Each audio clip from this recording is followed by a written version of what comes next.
Bring your late OPs, friends. Bring them to my face. I have great insights into life. And the first insight that I have for you is that I was listening to the song by Weekend, where he says that yeah, you don't even have to do too much. You can turn me on with just a touch. Now, here's my question. That song, okay? This song. Is it about him having so much pent up stuff inside him that he's basically talking about premature ejaculation? Is that what it is? That's my morning thought of the day. I was listening to it in the gym and thinking, man, Weekend, don't admit this in public. Um, so yeah, welcome to the show. Telly 29 has brought in the fire by saying late OP. Well done, Telly 29. Wow, we have telemarketers in the show already. Very exciting. Somebody says, BR says, next call Prakhar. You are 173% correct, which is Prakhar is going to be here next week. I'm trying to figure out a date with him. Been talking to him for a while. I think because of his time difference, because he's in America. So yeah, I will bring him on. And hello to Vamsi Verma. Hello to Devesh Srivastav. I guess he does have a weekend then. Well done, Shubhankar Verma.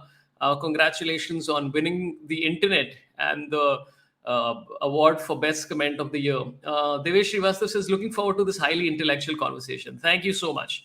Like talk to dosto, taki more people join in. Couple of things I have to talk about before we begin. First of all, welcome everybody to the excitement. Okay, I have a few things to talk about, man. I don't know how many of you watched the CWG. I got on a little late because my mortal enemy Abhijit Ganguly was talking about it, and I was like, if Abhijit can watch it, then so can I. And I don't know how many of you watched the CWG. It was very interesting to watch how things work out for people, right? Like India's medal count at the end of the day was less than last time, and that was because they didn't have shooting in this particular CWG, because I think the choice is given to the host nation to decide to have shooting or no, because apparently it requires more infrastructure, etc., etc. And of course, the easy joke is that in America, they don't need to do that because the shooting happens irrespective, right? So that's the very easy joke to do there. But India could have won like about 7 or 8 medals there. So great choice by England to not have it. But fantastic performance by them. And I want to put out a video. I don't know how many of you have seen Avinash Sable. He won the 3,000 meter, what is it called? Steeplechase. Steeplechase? Is that what it's called? I don't think it's called steeplechase. Whatever it's called. Forgotten the name of the event. But he did fantastically, dude. I put up the link right there in the chat. Just check it out. It's like 10 minutes of the plot points inside it are fantastic, right? Because I think I don't know if it's the Kenyans or the Nigerians who had won since 1994. They'd won every single year. They're placed in the podium, all three. And this guy was the one who sort of defeated that. So check it out. It's generally a fantastic video, and it's like just about like the story arc. You know, when you're impressed with just the story arc of sport, it's amazing. So check that out. So yeah, there's a lot to talk about, man. I was also thinking about the whole concept of the Commonwealth, which when you think about it is so absurd, right? Like it's basically 55 countries going like, hey, remember when the British ruled us? Wasn't that fun? let's play some games to celebrate that. And the weird part is that the British are involved in it. Dude, that's not allowed. Like, you can't just be part of the games and like you ruled all these nations and all this stuff. You can't just say, hey, we'll also compete. You should be at the podium, like whatever medals you win, you should distribute them evenly amongst all the nations, or on the basis of how much was taken. Dude, and then the weirdest part is that they give a gold to people. Like, they're like, hey, here's your gold. Like, you know, the kind we stole from you. It's like without irony. Here's your gold. And also, I was watching, dude, I wish I'd done this at stand-up, man. I should have recorded this at some stage. I also enjoy the fact that it's like all of these people are competing in all these events, which is like 100 meters, 400 meters, steeplechase, whatever, javelin throw. It's all events that, it's again the British trying to tell you that, hey, if you were better at these, we would have left earlier. Like if Neeraj Chopra was around like way back when we threw the javelin and stuff, it would have been tremendous, dude. I would have enjoyed it. Yeah. By the way, somebody says Apex says not even real gold. Oh, is it? Yeah. I know that CWG and Olympics doesn't pay. Like you win a medal, then nobody pays. This one, somebody has corrected me already. Singh Sorabh says Kenyan since 88. I think it's 94. Is it 88? Okay. Or 98, whatever the number is, man. It's still a tremendous feat by them. And also, yeah. And by the way, these are all dumb jokes. I'm not one of those people who's like, oh, British people, you're so sucker. Why you did this to? And modern British people don't have to apologize for what their ancestors did, man. Like, I still don't agree with that. Anyway, couple of things more about it. I saw the lawn bowls. If you missed the lawn bowls, it was brilliant. Because lawn bowls is one of those events which you watch and you think, how is this an event? And because it doesn't involve a crazy amount of athleticism, it doesn't involve you to be like, I'm working out and doing like, I climb Mount Everest and then on lawn bowls. Is my initial thought, right? Because the people, the ladies who won from India, and by the way, Indian men finished silver and the Indian women got a gold, which is Rupa, Lovely, Nain, Moni, and Pinky. I mean, these are fantastic names and fantastic ladies. I saw the event and I'm so proud of them because what I was imagining is that they are playing under the building, okay? They are practicing for lawn bowls. And there's some kid who's like, Auntie, cricket khelna to na, kya chalu hai, Auntie, appa ye lawn bowl. And then they win the gold, man, in CWG and come back. They're like, aur bol beta, teri ball nahi dungi wapas. So, and also a lot of events, even golf for the longest time didn't have quote unquote athleticism till like a Tiger Woods kind of prototype came in. It wasn't a lot of it. So why not, man? Why not have a sport that involves a crazy amount of skill but doesn't necessarily require athleticism? So fantastic story, really proud of them. There's a lot I have to talk about the CWG, but let's move on to my guest for today. But before I bring him on, let's torture him a little bit more. I have shows coming up everywhere. There's a whole list of things coming up, which is I'm going to be in Mumbai, Pune, Bangalore, Chennai, Nashik, and Dubai. Tickets are all on sorabh.com for that. And also very interesting is on Saturday, I'm doing another YouTube live, and I'm doing it with a gentleman called Prabal Das Gupta, who's written a book called Watershed 1967, which is about India's victory against China in 1967. I had no idea about it. And it's genuinely one of the best written books about like the armed forces that I've read. So that's going to be on Saturday at 12 p.m. So I've kept the link here. So please like that and set a reminder and all of that stuff. Friends, okay, bringing on my guest for today who's patiently waited. He's a mentalist in a different way. In your face, Suhani Shah and Karan Singh Magic. Sid Warrior is a neurologist and just a general fun guy and says a lot of interesting things. I've been following him for a few weeks, to be honest, and 28 weeks to be exact.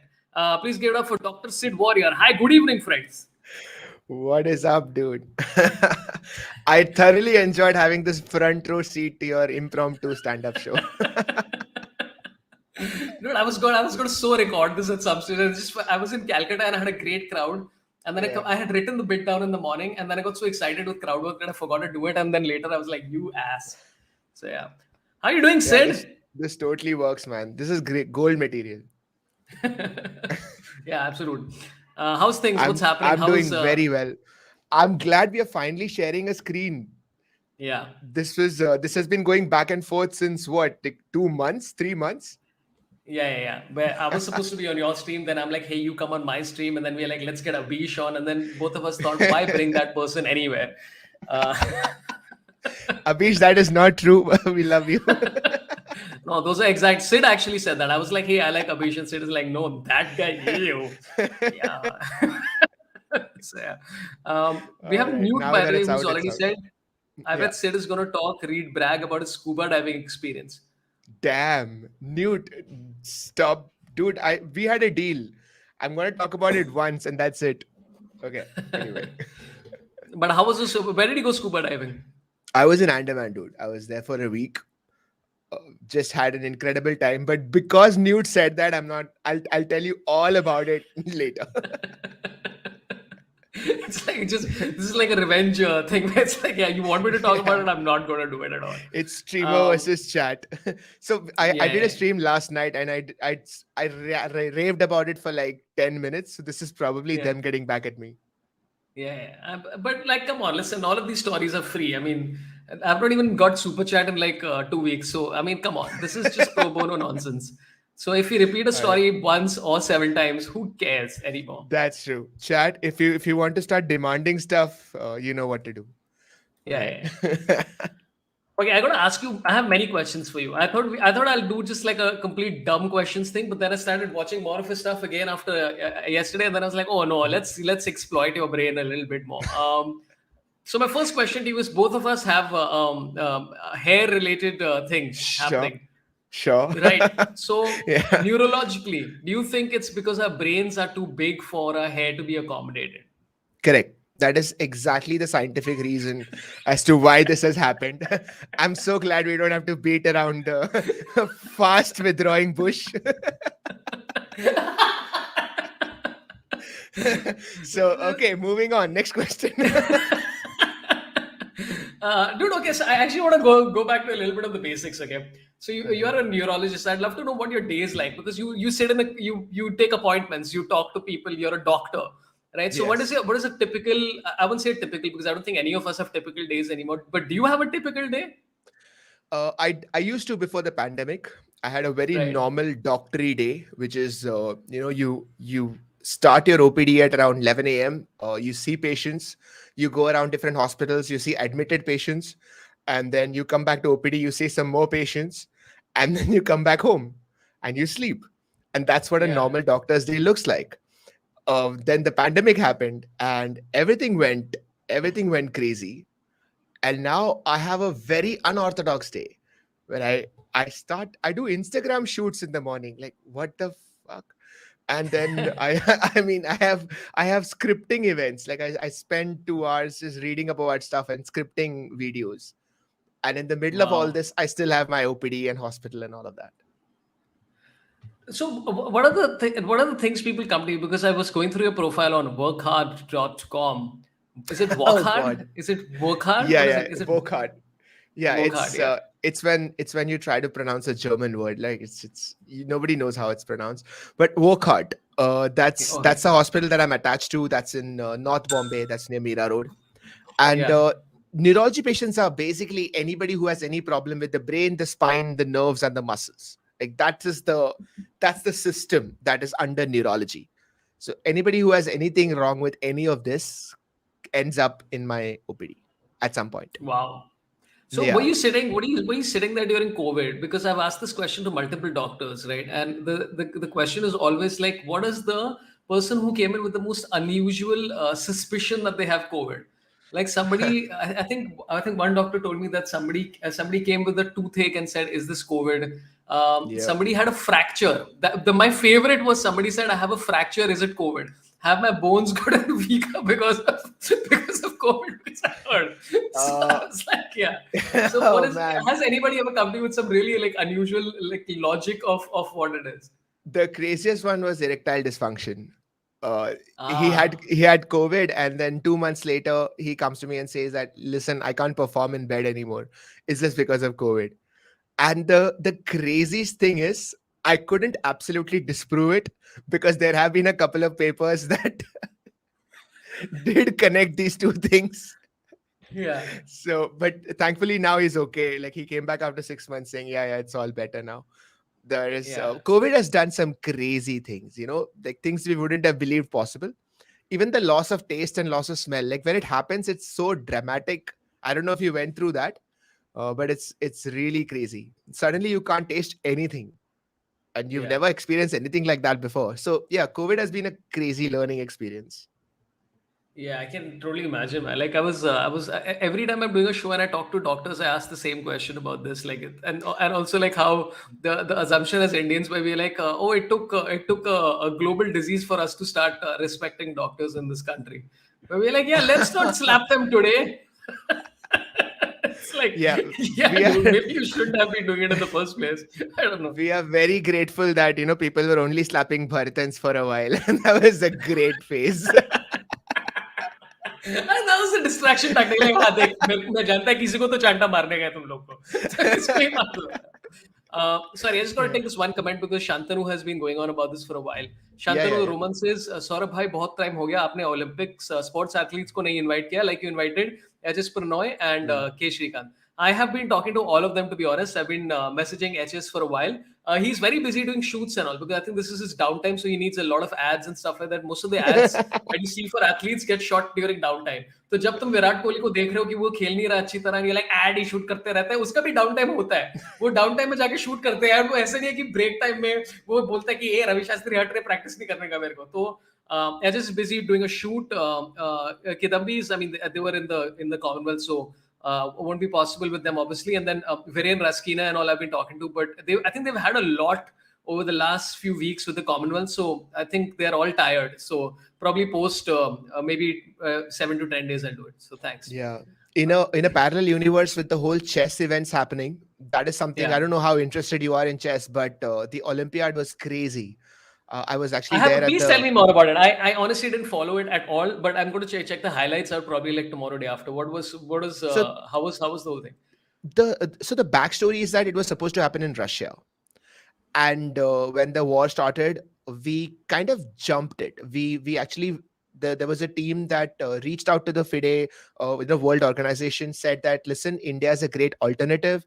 Check out our place. Check out Chennai, and they sold it. They agreed. This was around 8 to 9 months back, and it all came to fruition now, and people are actually complimenting the Indian government, the Chennai government, for having conducted an event that is considered to be better than most events have been in the past few years, like a decade. So Yeah. great event. It was amazing to watch everyone. One highlight was that the Ukraine team won the gold for women's chess. Oh wow. Yeah, like, so if you look at the broader picture, like, what is the irony of that happening? It's yeah, it was really good. There were so many small stories happening throughout the event. I mean, it's interesting that you talk about this. Okay, so this is a theory, right? Like I play cricket with my son, and when we're playing just generally, it's like okay, but when you play under pressure, suddenly everybody ups their game, right? Yeah. And so, what is the like? And in this particular case, right? I think Ukraine did like, was it football where they were trying to qualify and had to beat Russia? What is there's some story there also where I think they upped the game. Yeah, for sure. It's just everybody has these hidden reserves. We don't even Yeah. know about it. And then when it comes, like when push comes to shove, you suddenly open up this whole room of reserve that you didn't know you had. And you can Yeah. push yourself so much more. This happens in like marathons all the time. You know, like when you're training, you might get tired a lot more easily. But then when it comes to the running day, suddenly you're done with half a marathon and you're not feeling a thing. So that adrenaline that real life challenges give you, it just opens up so much more reserve than you know. But so, what is it about like something like a stressful situation? Is it that we are just hardwired because of like hunting, gathering kind of thing, that you under sort of a tremendous duress, you just suddenly come out and outperform yourself? Or what is it? Because there's got to be some logic to it. Like even Sri Lanka right now when they played against Australia, the second test that they played, they were like almost inspired to sort of defeat everything that was happening outside. So, is there any connection in that, like mentally? Yeah, absolutely. Like what will trigger you, what you consider to be important enough for you to access that hidden reserve is different for everyone. I've seen videos of so there was this 28-year-old woman. She had a baby, and that baby crawled under some car or truck or like a jeep or something, and the woman just lifted it up because she was in a complete state of panic. Because at that point you don't stop to think like, can I lift a car? Because at that point your body is just an automation. There are many theories as to why this can happen, but your body is actually capable of insane amount of strengths. One of the craziest example that I've seen it is when I've seen a girl have a seizure. This was when I was in residency, and she was I think 16 or something, scrawny girl, okay, like short, thin. You wouldn't think she could even lift like 10 kgs. Her seizure was so strong that 5 grown men were trying to hold her down and they couldn't. She was breaking apart the metal rods that had put her in place. It was crazy the amount of strength that a body can take out in certain circumstances. So it's like that. Yeah, it's that. I think there's a quote from Bill Bryson. I forgot the book where he said that like if you take all the energy inside the human body and divert it towards like one prick or whatever, it would be equal to some atomic bomb or something like that. I'd written a fucking story about this. I wrote a whole short story about a guy whose power is that he can use that power to explode things, but each time he does it, he loses a part of his body. So it goes Yeah. like slowly, where he has effectively, like, I think there were 30 measurements and whatever. I should really work on this story. Now, Crazy. I mean, if you watch anime, you do come yeah, out with that same sense, right? Like, I don't know if you follow it. For example, Naruto. yeah, The whole idea is, can you channelize all of these so-called energies into a particular point, and can you actually divert energy from one side to the other? Like, it's not scientific, of course. None of these are scientific terms, but it's great to have these discussions because it gives you some kind of framework to think about this. yeah. Yeah. Are you an So anime fan?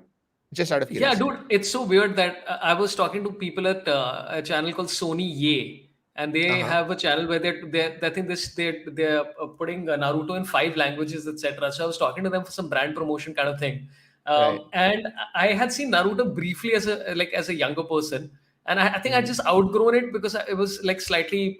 I think when I was in my early 20s, maybe, or late teens or whatever, and I started Yeah. watching Naruto now properly, and I was Yeah. like, holy shit, this holds up, man. This is like Yeah. genuinely fun, and it's like that. Like some of the, I was watching it with my son, and I very quickly realized that, hey, you can't show sexy jutsu to your son. He's 7. He's like, why are these dudes so obsessed with this lady being naked or whatever? Not just one. He uses shadow jutsu, and then there are plenty of them. Yeah. So I was like, okay, I think maybe I'll start with some other anime. But I have Yeah. many questions from you. Okay, one is Yeah. that, hey, how did you decide to become a neurologist? Was there any trigger? Was there any point where you're like, this is the uh, did someone say something? Did somebody do something? Did you see any observations of something where you're like, this is it, or did it just happen Bro, organically? like, honestly, it started off very in a very weird way. I was super curious about the brain, and Yeah, the first instance of this was, I got a somebody gifted me a book on hypnosis. Okay, when I was like in okay, seventh or eighth, they gave me a lot of books, and one of the book was on hypnosis. And I got super curious, like, how is this even possible? Because you keep seeing this in cartoons, like magicians hypnotizing somebody, and you always think, oh, this is just a trick. But the book was dealing with it in a very scientific way. It was talking about how hypnotherapy actually works. So my interest in the brain kind of started there. And in general, I've always been interested in why do people behave the way they do. And this is probably not a very unique interest. I'm sure everybody's interested at some level, at least if not other people, then themselves, because everybody's narcissistic at some level, right? Like, you want to know, why am I the way I am? And I started getting interested in psychology, but at some point I felt that maybe that is too superficial.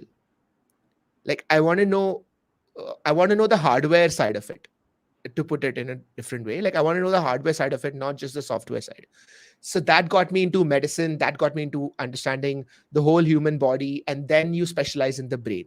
So it kind of happened organically. Like, in the back of my mind, I had this driving interest to understand human behavior, and that's what led to all of these decisions being taken. And plus, my dad being a doctor had a big part to play.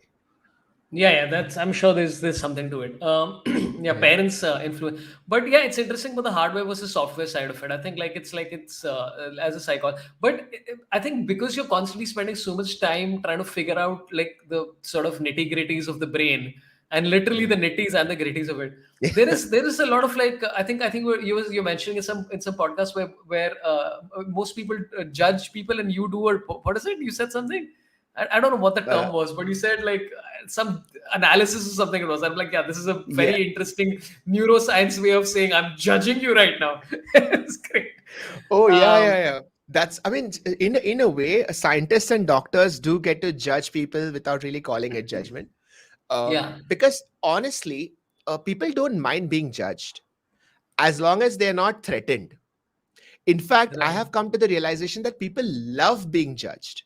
People love being analyzed. Because imagine what that means, right? If somebody is judging you or analyzing you, that means they're spending so much time and effort thinking about you, Yeah, right? Their attention is not going anywhere else. Who wouldn't love that? The problem is that judgment often follows like kind of a negative intent. Like, right. I now understand you, and I think less of you now. That is where people take offense. If somebody is judging me, great. Like, look at me. Everybody wants that attention. Yeah, and it's. I mean, this is a very weird connect, right? But you remember when negging was a thing? Like I was Yeah. having this long conversation with Prashasti where I'm like, negging is just one of the dumbest things that exist out there. It works on like insecure people, done by insecure people, right? But it's just Right. somebody taking the effort to judge you in some way and then make a comment on it. Like there's almost that, but it's like, oh, you noticed, and Yeah. that's it. For the longest time, that was like the pinnacle of bar moves, right? Like, how do Yeah, you pick up a girl at a bar? Oh, you start negging. It was actually yeah. like a culture event. I'm very glad that that is out of the window now. Or is it? I'm Seriously, not dude. sure. I'm sure people use it. I'm sure people use it in different ways without even realizing it. But I just find it so dumb where I'm like, hey, let's demean this person to make them like, I mean, just, you can be nice and get the same result, dude. You can just have a conversation with a human being without being an asshole about it. Do you Okay, I just got to do take a you few chats. Sorry, go ahead. Yeah, sure. No, no, no. No, go ahead, go I ahead. started randomly remembered this thing. If you've ever been to Delhi, there is actually this culture of men trying to learn these steps to approach a woman. And the first time Okay. I heard this, I was actually blown away. Like, trying to make a science out of it. Right. And for me, there is something so disingenuous about it, because the whole point is, you just be who you are and you talk to them. But apparently no, in fact, there are competitions of how long it takes for you to get somebody's number. Yeah, yeah. Man, I mean, every day society has something that amazes you. Like, Yeah. people are doing some crazy shit. Yep, but I mean, look, there is a skill to it. There is a social skill to doing that. But I Right. mean, there is a right and there's a creepy way to do it, right? There's a manipulative way to do it, and there's like you can make money by manipulating people or just by like, dude, like I Yeah. was I was I was quoting some rates to somebody about some social media stuff, and I just said, hey, this is how much views I think you'll get. And they Hmm. said, and the lady called me up. Is like, "Are you actually going to mention the exact views?" I said, "Yeah, because I don't want to screw you over. I want you to give money. I want to earn the money. I don't want to be like, yeah." like, and she's like, Right. "Dude, nobody does that." I'm like, "Shit, maybe I should be also like quoting That's true. 12.5 crores for one Instagram story," um, Yeah, which is that's my true. going rate, by the way. It's Oh wow, okay, duly noted. So the difference is between like running an ad and running a scam, right? Right. I think it's somewhere, that's the difference. Like, an ad is like, you are just trying to showcase who you are to the world, and then whoever likes your product can buy you, which is essentially what all social interactions are. You are showcasing yourself, and then if they like it, they'll buy it. A scam is when you are promising something that you're not, and that will, of course, you're tricking them into believing that you are somebody that you're not. Correct. And I Yeah. think, yeah, we understand. Okay, I just have a lot of chats popping and I'll just take a Yeah, few yeah, of go for them. it. Some clarifications popping in from Devesh Srivastav, who says Vishy sir is it's Fide, right? It's Yeah. Fide. Fide. Fide, yeah, vice president now too. That's great. Isn't he playing though? Is he allowed, is he No, retired or? he's semi-retired. Like, he does play in some competitions, but he didn't play in the Olympiad. And Right. that is also like a very interesting backstory, because now he's the Right. vice president, and the president is a Russian gentleman. I forgot his name, but that is also like an interesting backstory going on there, because it was supposed to happen in Russia, and the president of FIDE is Russian, and what's going Ah. to happen there? And if something does happen, then does Vichy become acting president, or what is it? So there's a lot of drama happening. Dude, it's fairly interesting. Like, so I was in Vizag, right? And I was going out for a walk and I bumped into these two dudes who were like, "Hey, are you the comedian from the poster?" I said, "Yes." They're like, "Yeah, let's take a photograph." I took a photograph. I said, "Hey, where you from?" And they said, "Russia." And one part of me is like, "Shit," and then another part of me is like, "No, dude." Like, and I think this is what's happened in like as human beings also, and we are almost, this is ingrained in you that your initial reaction to something like all Russians are not invading Ukraine, right? Exactly. And then to sort of almost understand that takes it like, and then it took me a second to be like, dude, just what? No, that shouldn't be your thought right now.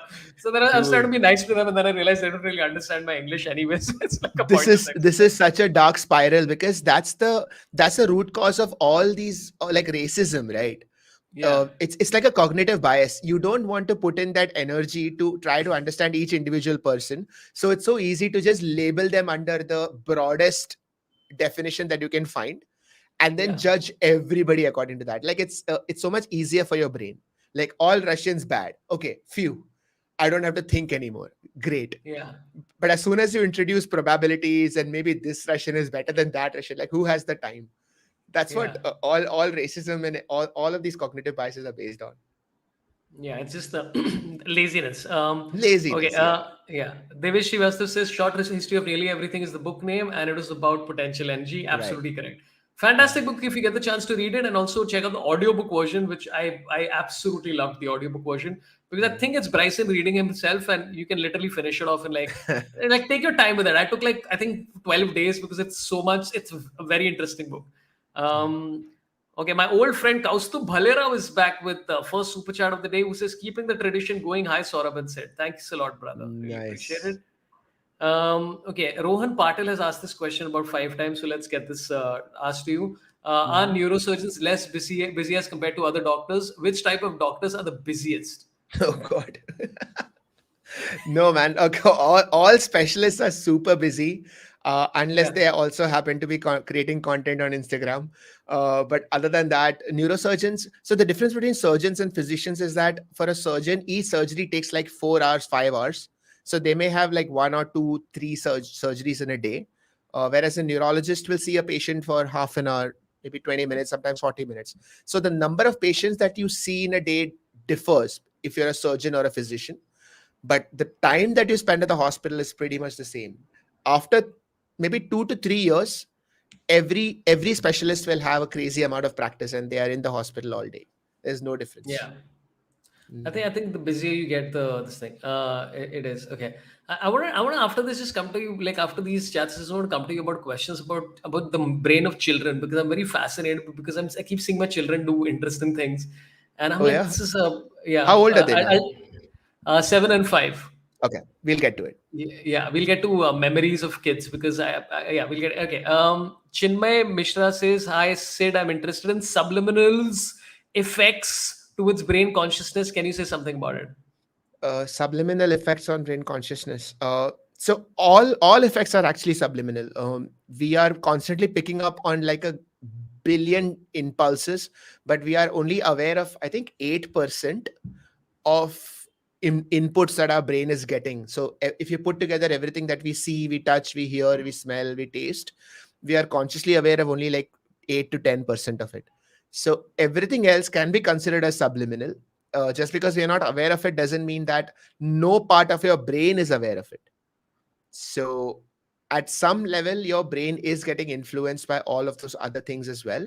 But there is a filter. And one part of the brain decides that, okay, this is not important enough for you to pay attention to, and it just deletes it, literally. But you are still influenced by it. There was this crazy study that had happened. They showed people pictures of really happy kids and dogs and puppies playing and all of that. And somewhere in the middle, for like 0.02 seconds, they showed a picture of a snake swallowing a rat, like a very violent picture. But it happened so quickly that you were not aware of it. And at the end of it, they asked people, how do you feel? And they said, I feel good, but something is bothering me. And I'm not Ah, sure what. And for the people who didn't, they weren't shown that picture of the snake. They were feeling very happy. They were like, yeah, this is a great film. Loved it. yeah. It's also possible that some of those people just didn't like kids. They're like, I don't want these I around. mean, that's the other It's like, explanation. it's like, why do you, I listen? That snake eating a rat and shit was great. I really enjoyed that part. Why are these damn kids being shown?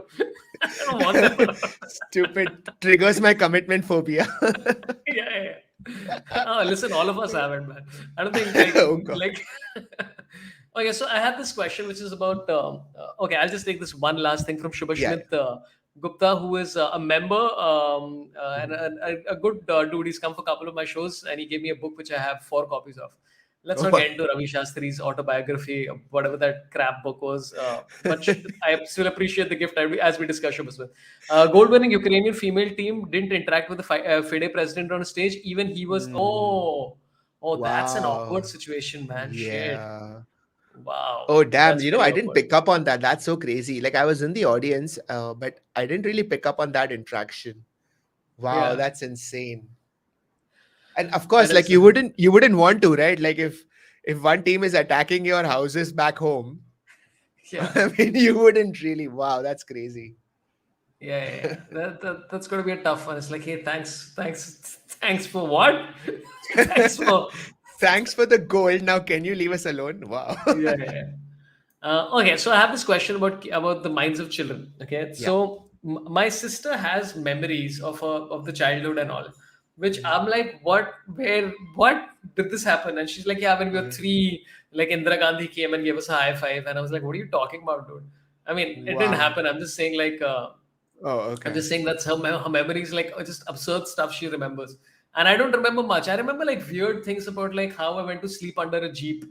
Uh, because I used to sleep anywhere. I used to run around and sleep. And I remember my first joke that I made, which my mom said, my mom was getting very angry with me, and she told me go to hell. So I just walked out of the house and I went and stood next to the garbage dump, saying that here I am. And that was like a joke in my head. They're like, this is funny. And she's like, where did you go? I'm like, I don't know. Wait, So how old were you when you made the hell joke? I think five, maybe 4 or 5 or something. Like pretty young. Oh, wow. But I That would be distinctly remember that.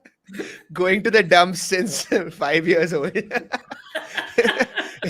It's a great starting line for a stand-up show. Hey, listen, and the weird thing is, I've been going to the garbage dump for jokes since then. Love So it. what is it about about again, I interact with my son, he'll remember some weird thing and then forget other things which is like you think quote unquote important. Yeah.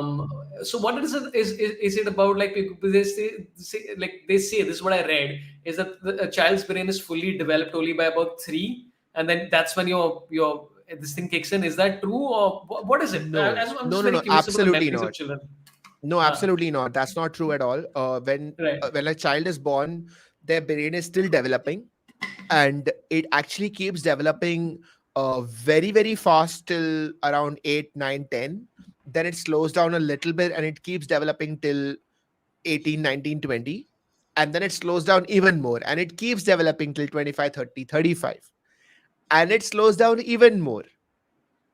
And so when you're 40, it's not that your brain is not developing. It's just it'll develop like maybe 1% of what it would have developed at the when you were 4 or 5, right? So new neurons are still connecting, there are still new synapses being formed, but the rate at which this is happening is super slow the older you grow. So when it comes to learning new stuff, like children are unbeatable. And in the context of chess, this is especially true. It's so heartbreaking if you are a 16-year-old and somebody gifts you a chessboard for the first time. You could be really, really smart, but you're never becoming a grandmaster. Hmm. And that's crazy to me. Like Yeah. if you or at least let's say world champion, like if you want to do that, you have to start at the age of 3 or 4. What if you never knew chess at the age of 4? That's it, done, sorry, good luck next life. Like, what is that? It's insane, because the competition is like that, right? It's insane. Yeah, and it's not applicable to most other sports. Like if you're physically fit or physically doing all these other sports, technically, if at 16 you decide that hey, I want to become a cricketer or even a like tennis player, it's possible. It's tougher, Yeah. but it's Yeah. possible. It's not like it's not completely ruled out. Correct. But yeah, that's very interesting about chess, Correct. dude. Like With chess, I I've think never, the yeah. yeah, the margin of error is so small in chess. It is mind blowing. I don't think anyone except a professional chess player can truly understand the how little margin of error there is in chess. Like in every other sport, you take any other sport, at least physics play a role, right? In cricket, the wind, the turf, the grass, all of those things play a role. Even in caroms, like the friction of the board, something, right? There are some factors that are not just in your head. In chess, there is nothing, Yeah. nothing else, no other factor except your thinking. It's a crazy game, bro. It's insane. So it is just cognition. And at that level of cognition, it's like a point 0.2 difference versus point 0.3 difference of probability is what matters. I mean, the more I understand chess, the more mind blown I get about how on Dude, the edge it is. I barely understand chess, and I'm very fascinated by it. Like I'm horrible at it, as I've demonstrated repeatedly when someone's called me on a stream. Though I did almost beat Biswa once, but then I screwed up one move. But that's Yeah. because Biswa was more nervous than me, which I was like, "Why are you nervous? Dude, you're practicing a lot. I've not like done this in a while." Oh yeah, but But that's a has whole other anybody pressure. ever? Yeah, but and that, again, that's another thing, right? When it's like you when your brain is in that settled sort of thing, and versus it's just like, uh, has anybody? I'm sure this has been done where you basically track the brain while a chess match is going on. Yep, it's been What done. happens? What happens in that? Uh, so there are 2-3 ways of tracking somebody. One is you can track their biological markers. So that you can track your heartbeat. You can track how fast you're breathing. So that'll give you an idea of how anxious you are, how excited you are, how calm you are. You can track someone's eyes, where they're going on the board. So if they are super focused on one move, or are they looking at all the other pieces? And ultimately you can track their brain networks, like their brain EEG. So that's the electrical activity in their brain, and that's the ultimate so far. The next step would be to put both players in an MRI machine, like a functional MRI machine, and actually see which part of the brain is lighting up while they make which move. And that's, oh man, that'll be so brilliant. The only problem is that you, as of today, you can't do it. um like it's not potentially feasible yet, but I'm sure in like 5 years you'll have portable MRI machines that you can just attach to somebody's head and they can Yeah. play chess. That'll be crazy. I would love to see where somebody like, like I would play Knight 2 West. Oh Dude, man. no, that's probably gonna be hard. Actually, dude, that's the circumstances that you go through. Let's listen. Yeah. You should track people playing chess under under anesthesia, like actually not anesthesia, some some kind of surgery, like you're going through dental this thing and whatever, and you just track. Yeah. Yeah, like they're getting a root canal done, and they're like, your queen is hanging. I don't care. So Newt says VD's heart rate reached 170 while playing deathmatch Yeah. against Anish. Not sure how accurate that was. How did No, they I'm measure sure that though? they had. Like, I think they had oh Apple yeah, Apple yeah. watches, or they had some kind of heart rate trackers. No, I'm very sure it could have been possible. 170 is not that high when you're. So if you were playing tennis, 170 wouldn't be that high, right? Like you can reach 170, and chess Yeah, is as exhaustive as tennis, actually. Like a yeah. chess grandmaster can lose the same amount of weight that Roger Federer loses in a tennis match, like, or burns the same amount of calories. Let's say that's more accurate. No, but because of brain activity. Yep. Dude, that's crazy. Isn't that like that's one of the most crazy things I've ever heard? Yep. Like Yep. The first time I so heard it, even basically I was shocked. so you're just sitting there and you're losing weight because your brain is being used so much. Yep. Holy shit, dude, that's Y- crazy. And But that's it what has to most be chess players are competitive saying. chess. Yeah, yeah. Yeah. Exactly. Yeah, that's true. I mean, you very rarely get to see like obese chess players at a competitive level. Yeah. Most of them are thin because they've been playing since they were kids, and they are burning that much calories. there Yeah. was there was a point, I think this was like 30 years ago, a grandmaster actually had to quit the World Cup because halfway through the tournament he had lost like 9 kgs, and he had to just Holy leave shit, because he dude. was like, I'm nutritionally deficient, I can't play on, I'll die. Like, Wow. what the fuck? Yeah, it's a Yeah. crazy game, dude. Like, it's insane. Yeah, but it's so interesting that as a neurologist, that must be such a fascinating thought that it's just like you can lose weight with your brain. Like you're just sitting there and you're like, it's just like, hey, how did you lose 68 kilos in the pandemic? Just, I just just focusing on thought it. about it. Just sat there like, Yeah. But there are caveats though. Like you can't play for fun. Like you're not gonna lose Yeah, weight if you're just playing for fun. Like people keep. I yeah, see a few comments about some men not losing weight. Like dude, like he if he's playing competitive chess and he's getting stressed out over it and not just hanging out with chat and playing relaxed, but if he's playing yeah. competitive chess, 100% it's gonna happen. Like there's no doubt about it.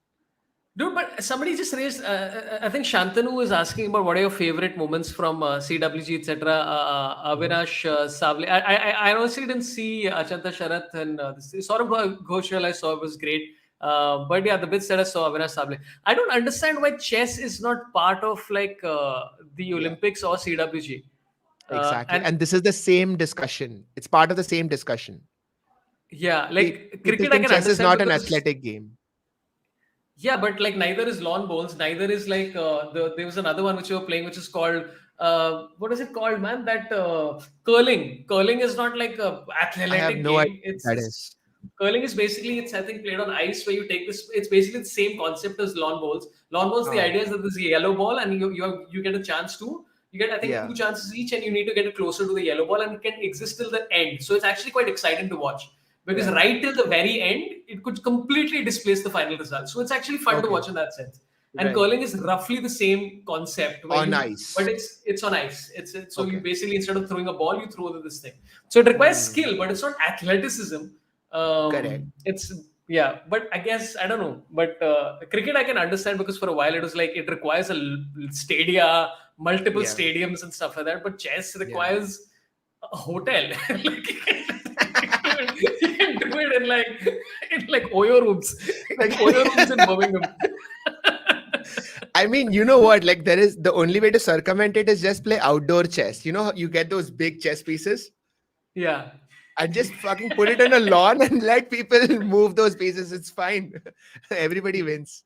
Dude, I don't know where I was. I think was it Fatehpur Sikri? I've forgotten where I was. Where I think they had that physical big chessboard, and they Yeah, used to yeah. say that they used to have like all the like courtiers and stuff like that being used by the king and queen to play Yeah. chess with each other. So they would dress up as a horse. That's what the guy told me. I don't know if this is true, but I I don't was like, know. dude, that's a great story. If this is true, I mean, I feel really bad for those people, but like the visuals of it would be crazy.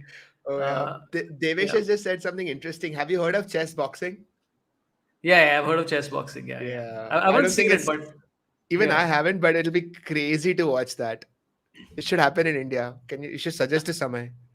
Yes, Samay wishes. You know what? That's the one where maybe Samay has a chance with versus Anand. I think that's the only like maybe. I'm not saying Oh like shit. he's, there's a small chance that Samay upsets Holy Vishwanathan shit. and then without using In chess algorithms and boxing. shit. Chess boxing. That's a dude. That's what he should do. He should like Samay should figure out a way. Where it's like what is Anand or with its big weakness, and then just go ahead and like find like I 10 inch challenge plus you. chess. Yeah, yeah, yeah. Hey, by the way, this is a Yeah. comment that'll make you feel happy. Manish Hota says, Siddharth Warrior looking handsome. Very nice. Oh, thanks, Manish. Cheers, man. Okay, we have one more chat which came in from somebody. One more super chat which says, reason behind restless leg syndrome and OCD. Oh Oof, that's wow. a big This is like a question. full MD medicine final exam paper question. Arey bhai. It's a 10-mark question each. But Too long, bro. that's Too long. yeah. I think Yeah. also you can like Google it. It's I remember googling it and it turns out it's like some I don't know some shit, some twitch in the muscle and some Yeah, yeah, pending yeah. crap. I don't know some bullshit. Yeah, yeah, yeah. Yeah. Yeah. No 10-mark questions, please. No 10-mark questions. Okay, I have a slightly weird question to ask you, and I think this has become so pervasive part of our lives.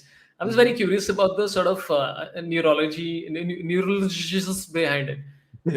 We're spending a crazy amount of time, right, on Instagram Reels, and all you're doing is watching people dancing and like seeing hot people Yeah. dancing. And I think we've not had access to like, oh, my neighbor is now dancing, and Yeah. she's attractive, and I can get to see her. And you're just seeing multiple people like that, just going back to back, just going like, and you're like, and you're just Right. spending a stupid amount of time doing this. Yeah. What is going on in your brain? Is it a combination of like, is it a combination of being sensualized, and something else. And the what is it? What is going on in Hmm. your brain? What is So leading us to be so into this? it's a very weird mixture, man. Like I think some amount of voyeurism definitely is playing. Like Right. you're just watching people in their homes acting out, doing stuff, dancing. So some amount of that is definitely happening. There's also some amount of inertia because it's Hmm. constantly changing, right? It's literally like flashy lights and loud sounds distracting you, but it's changing constantly. So you don't even have to scroll anymore.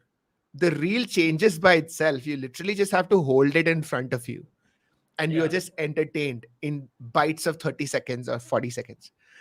So both of those things do play a role. And plus, now you're not just watching on TV, you also have a chance to participate. Like you can interact, you can comment, you can like, you can put out your own stuff. So it's all of the things that was happening on television in the 1980s and 90s. All those things still apply. Like all the reasons why we were addicted to television at one point. Plus, you add this whole interactive layer on top of it. So we are Yeah. getting closer and closer to virtual reality. Like this is the middle ground between television and virtual reality. Because now it's two-way. We can interact. That person can reply back to you. So it's so much more real now. So it's almost like we are coming full circle back to the neighbor auntie. Because Yeah. we Yeah. are Yeah. right. So it's almost we are almost there.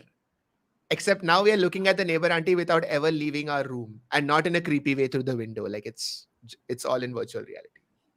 Yeah. I think people have. I think you may definitely. I think Sid only said in a video that our brain likes when something changes in front of your eyes. That's why action movies are so mainstream. Yeah. Um, They actually calculated, I think 8 seconds is the limit of your attention span. If nothing changes in 8 seconds, your brain will drift. So if Sorry, you I look at, wasn't. I wasn't listening. What? of course you weren't. It's always my favorite joke to do when people are like, "Hey, you don't listen." I'm like, "Huh?" Oh man. But in the middle of that sentence, if I started like changing my t-shirt or something, god damn, you would listen. What the Yeah, fuck is he doing? dude. Like, and I wasn't surprised with the interest of Instagram because I don't know if you remember there was a thing called naked news that happened in the early 2000s. What? Really? There was a thing called I naked news. So the shit, idea I of the missed that. news was that it's literally like these very attractive ladies, and they're like, "Hey, so the war is happening in Ukraine right now, and it's a very troublesome time. And here is what Putin said about it. Putin said that." And then you're like, "Yeah, I really wanna see the news, dude." This is like, I don't know why it never caught on. This should be mainstream. Just like, and I'm not like. Just read out the news. I'm immediately like, this is what could replace mainstream news debates is naked news. You Well, can Google it. if There's a lot of it. It is happening in the early 2000s. I can distinctly remember this. So, yeah. man, those were good Uh, times, man. Good times. So that's what you okay. need. Yeah. Yeah. Akhil So eight Prishrobi seconds. has a bizarre question, which is it true that sarcasm is good for the brain and puns are bad? This sounds like one of those fake things, or is it real? Yeah, no, wait, what? No, neither of them are bad. Both Huh? are actually signs of superior pattern recognition. It's very interesting. Like if you are somebody who likes to make puns, your brain has to Hmm. put in a lot of effort because puns are not Right. easy, right? You No, need they to are. find a pattern, find another pattern, merge it up, and if you have to make a funny pun, like wow, good luck with that. Yeah, So yeah. Funny puns are tough. Making a pun is like really, really. It's listen. Sahil Shah's whole so-called career is based on this bullshit. This is why I unfollowed him on Instagram. wow. It's like just endless Do streams you, of like Saurabh, just enough. are you not a morning person? No, no. I'm just very rude to my friends. It's the problem. Dude, I've written a show called Worst Show Ever, okay? Where I'm talking about the worst shows that I've ever done. And it's basically about me doing stand-up and all the shows that happened. And there is like 12 jokes about each of like about friends. And so I'm making fun of Veer Das for like 6 minutes. And people are like, wow, does he hate everybody? I'm like, no, these are the people Yeah, I like. Let me tell you this. These are the people I like in life, not the people I hate. I That's why mean, I'm making fun of them. yeah, I was worried. You've already lost Abish. I think this is why I don't get called to be a judge on Comic Sun. They're like, no, this guy's just a little bitch, man. He just keeps coming and talking shit about everybody. Holy Okay. crap. Okay, we have okay. I'll take a couple of chat questions, and I'll take my last question, which is there. Yeah. Terminator says, "Does taking Ritalin? What is it? Ritalin unlock brain potential more, like in the Does it? movie Limitless? Oh Ri- no, so Ritalin is it's some. I think it's some made up, like a made up drug that was in the movie Limitless, which is supposed yeah, to just open up all of your synapses and give you like crazy clarity of thought, but it only lasts for like a couple of hours. The idea is great. It would also be abused as fuck if it ever yeah, comes out. Um, and my problem with all of these cognitive enhancing drugs is that it doesn't make sense for you to hmm, live like that, right? Because we are using all of these things, like we are using cars to get from one place to another faster, we are using clothes to be comfortable, but then it is still you. As soon as we start taking drugs, we are changing the essential neurochemistry of your brain. So quite literally it'll be somebody else living that life, not you. Because if you hmm. change your own neurochemistry, if you change your own patterns, it's not you anymore. So Hmm. I feel like there is a fundamental conflict here. If whatever state of mind you want to reach, ideally you should try and reach it by yourself without using drugs. And if you are, then it's you're kind of accepting that you have a mental health issue, in which case it Hmm. becomes okay because you're prescribed a certain medicine. But recreationally, to be dependent on that is such a fuck all state. Like I would definitely not wish it on anyone. Yeah, to be dependent on it. Yeah, yeah, Hold on a yeah. second. My Yeah, Yeah. say that again. I said to be dependent on it is like a this thing. Yeah. Uh, Yeah, exactly. you know Because what? you're saying you've become dependent on an alternative identity. That's Hmm. what you're actually saying. That you don't want to be you anymore. You're dependent on some other version of you, which you can only access through a drug. Like that's a pretty sad state. Okay, here's a very bizarre scenario. Okay, I was thinking about this. Like, I think you spoke about this in a bunch of places about the cycle of the mind and about. I think you spoke Mhm. about on that 4 a.m. podcast where you wake up early because it's what is it the term called? Then Circadian you rhythm. wake circadian rhythm. Yeah, and Circadian I rhythm. Yeah. have yeah I have none of it, right? And so here's my theory. My theory is this that Clearly, you're doing a wake up stream at 12 a.m. So yeah. Dude, earlier it was 11 and then I'm like, no, I can't do this. I can't do this Dude, shit. This is too early. I've done this at 3 p.m. and people are like, dude, what are you? I'm like, yeah, it's wake up in London or some shit, I'm sure. Not London, but probably like China or whatever. Yeah. Um, so my theory was that it's like as a comedian and a creative quote unquote person, right? What happens is that Mhm. you have to almost surprise your brain to think up angles, right? Like Mm. sometimes I'll be taking a flight at 7 o'clock in the morning and I'll be like, oh, whoa, where did that come from? Right. And then sometimes I'll be up till like 2 o'clock and then I'm like, that's interesting. Is there Yeah. any truth to that, or am I just in denial about just being a lazy piece of shit? Right. Probably the second one, but let me try and understand it a little more. Are you saying that certain you get certain ideas more at a particular time of the day? Is that what you're saying? No, I'm saying that you have to almost surprise your brain at different points to have to remember things to suddenly find an angle. Like I'll be thinking about say my Okay. relationship with my wife, and then I'll Mm. I'll be thinking about it during the day. I'm like, ठीक है, this is normal stuff. Yeah. People have covered it, and then suddenly at like 3:30 a.m. I'll be Yeah. like, oh, that's I never thought of that because my brain is in a different sort of place at that point of time. Absolutely. This is absolutely true. So everything is about context. Like, Right. you can say that there is no love poem that has never been written. Like सब कुछ Hmm. लिखा हुआ है, सब कुछ हो गया है. Like there's nothing new to be written. But that doesn't mean that love poems will stop being written. There will be somebody going through something in a particular circumstance that has never happened before. And you need that exact coincidence of circumstance and thought to create that new original thing. One joke that is always surprising to me is the airplane journey. Hmm. I think it is done. Yeah. right? It's not possible to create another series of jokes on getting into a flight, putting on a seat belt, the person is giving you directions, and like it's done, right? Hmm. But every 2 3 months I still hear a comic like India abroad somewhere do a set on it, and it's still funny because Hmm. he or she brings out something new. Yeah. And I'm surprised every fucking time. I'm surprised, like, wait, how is that possible? Or kitna hai? Now I've given up. Now I feel like there are infinite ways of making that same situation funny. Yeah.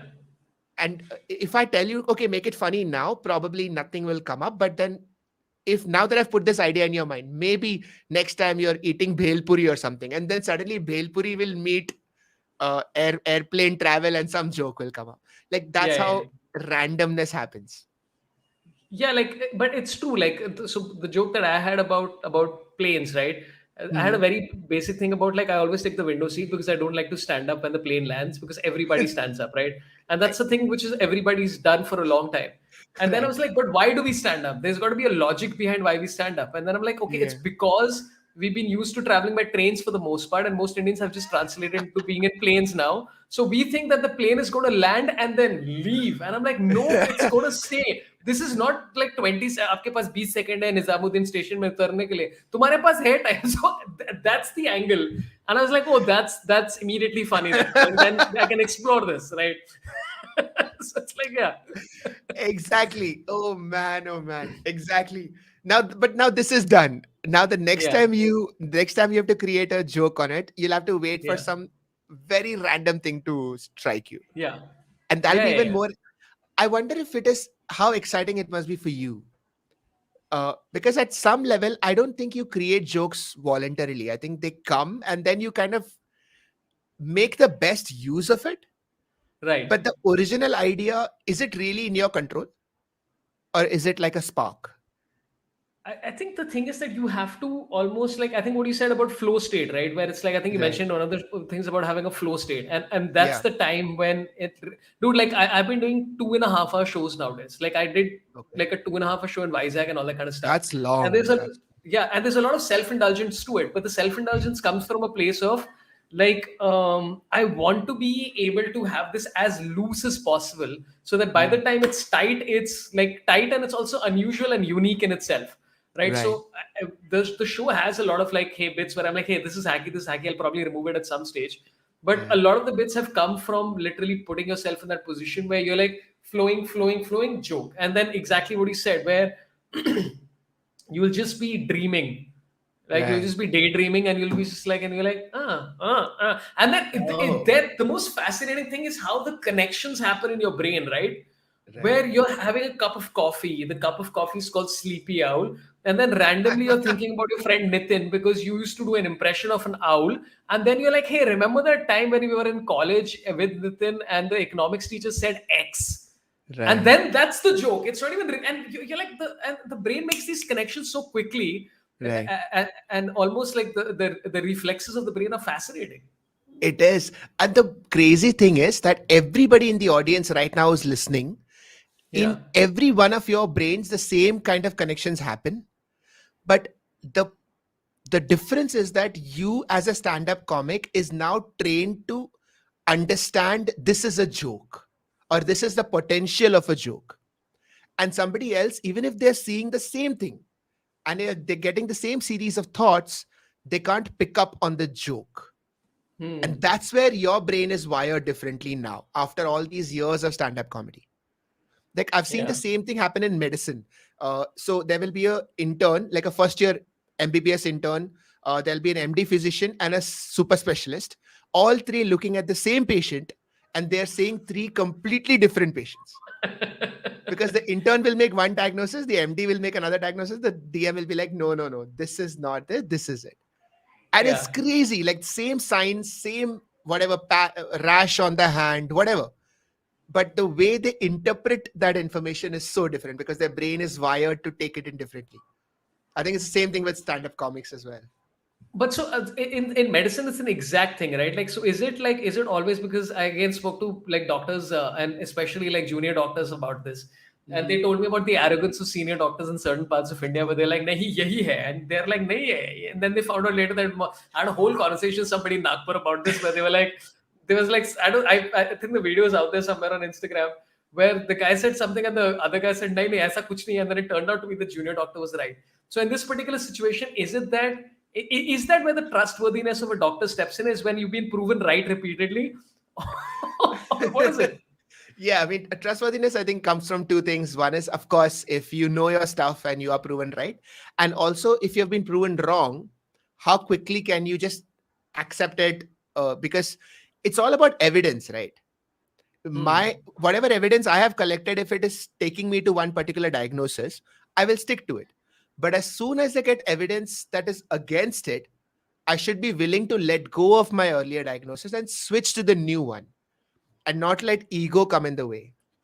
Yeah. I'll give you an example. I'm obviously not going to name the person, but one senior doctor, there is a disease called as mitral stenosis, which is a valve in the heart becoming more rigid. Okay, like it's a problem with the valve in the heart. And so if you put your stethoscope on the heart, you can hear the sound of the blood in an abnormal way. It's called a murmur. Okay, mitral stenosis. We call it MS for short. Now, unfortunately, there's another disease called multiple sclerosis, which is a problem in the brain where, the networks don't work properly. And so during rounds, a resident was presenting a case to a senior professor saying this is a case of MS. The professor immediately puts his stethoscope in his ear and he couldn't hear the rest of what the resident was saying. And he starts to listen to the heart and says, oh yes, I can very clearly hear the murmur. It's a very classical case of MS. This is cognitive bias, right? Isn't it like, it's like I've decided this is it. Oh man, and if you believe it's there, bro. You hear it. Yeah. That's so. I can totally imagine this happening. Okay, we've done an hour. I have to go for Rakhi function in the house. So my wife is going to start knocking at the door any second. I'll just answer this one question by Shantanu Roman, who's been going on. Sorabh, do you see any doping angle in Arshad's CWG performance because he threw 90 meters with injured elbow and without generating much momentum through the run-up? This is Arshad from Pakistan who won the gold because Neeraj Chopra was injured. That's the only reason he won. No. No, dude, all of these guys have been on the verge of breaching the 90 meters, man. If you've been following the javelin throw, most of these guys have been literally on the verge. I think it's like the record was 89 or something recently, 89 point something. So it's not highly unlikely that he's done it. And also, again, as we've discussed, when you're in a situation like when athletes specifically are injured, sometimes the performance gets better. So you just never know what the thing is in this particular case. Maybe something will come out and then whatever. But I mean, let's not just be like, Pakistan से और हमारे वाले को हराया तो doping ही हो सकता है कुछ और भी हो सकता है he's actually a pretty good thrower, man, this guy. So yeah, cognitive biases, bro. yeah, fully. But yeah, I mean, you never know, you'll find out something later on.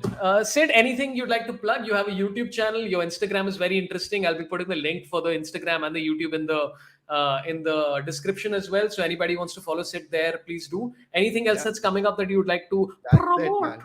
That's it. Nothing else. Just follow my YouTube channel. I'm very keen on sharing more interesting stuff of neuroscience. So yeah, I hope to see you all there. Super. So please do that. It is very, very, very fascinating, guy. It's a lot of interesting stuff where I'm like, ooh, I didn't know that. Okay, so on Saturday I have a chat with Prabal Das Gupta, who's written a very good book called Watershed 1967, India's War Against China, which we won. And dude, honestly, the book reads like it's like a thriller because the CIA is involved, China is involved, Pakistan is involved. The layers of it are fascinating. So if you anybody's free, please come Saturday 12 p.m. I'm going to be talking to him about that, and also just generally the state of affairs in the Indian Armed Forces. I'm also going to talk to him about something which fascinates me, which is how many athletes are from the armed forces in the CWG and the Olympics. Like, I want to know where that came from and the origins of that. So that's going to be fun. And again, I am on tour as always. This weekend is a rare off for me. Post that is going to be Pune, Navi Mumbai, Bangalore, Chennai, Nashik, and of course Dubai. Tickets are on sorabh.com right here. And thanks for everybody who tuned in and all the chats and all that stuff. Keep them coming. Give likes even afterwards and subscribe to the channel. Dr. Sid Amazing. Warrior, a pleasure doing business with you and acquainting with you on a professional level. Yes, finally we got this done. I will see you on my channel soon, in 3 to Done. 4 months. And Yes. Without we will Abish. figure. Yeah. Yeah, So I thanks, have to guys. text him. Okay. Yeah, text him. He's a piece of shit. Okay, ending the stream now. Thanks a lot, everybody. Love you all. Marry me. Goodbye.